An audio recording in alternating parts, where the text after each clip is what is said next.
In earlier versions of Photoshop, whenever you wanted to put a mask on one of your documents, you would go to the bottom of the Layers panel to do so.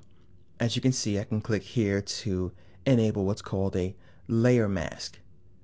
So what I want to show you is the mask panel that is under the window menu, if you don't have it out yet.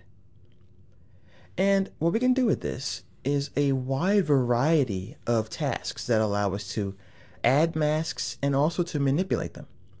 So what I'm going to do is just briefly talk you through some of the options here, and we'll spend more time as we use it in the upcoming lessons. Now, this is one of my characters. This is Falcon Shadow, and I created this artwork in Adobe Illustrator.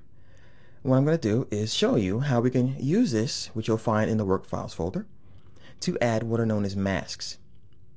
Now, as you can see in the mask panel, we have the ability to add two types of masks.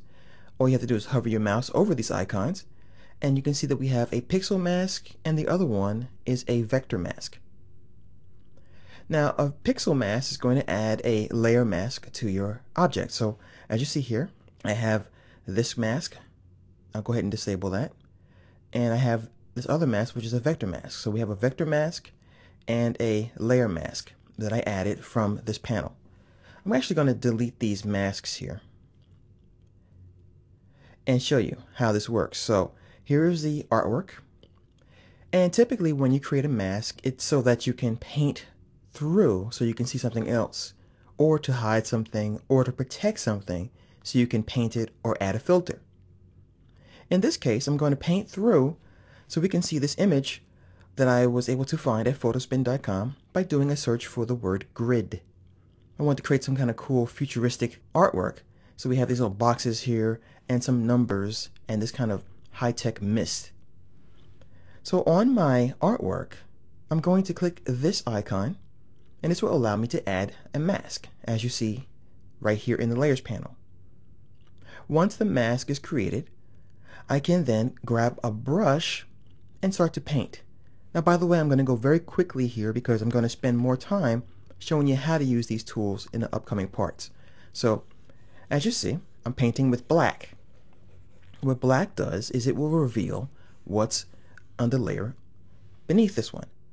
So I'll go ahead and right-click on this layer mask and disable it temporarily. As you can see, I don't see this grid artwork until I paint with that mask. And I'm painting away the pixels on the top of this image so I can see what's underneath it. Now we'll talk about these sliders and everything else in just a moment. But you also have some other options available to you in the mask panel. For example, on the bottom, we can click here to enable a mask.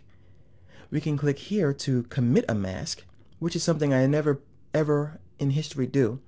This pretty much just says, okay, I know what I want. Go ahead and get rid of the mask itself and apply the effect that I painted onto my artwork. Now, there's no reason to do that because you can always hide that mask. You can always disable it. So just leave it there.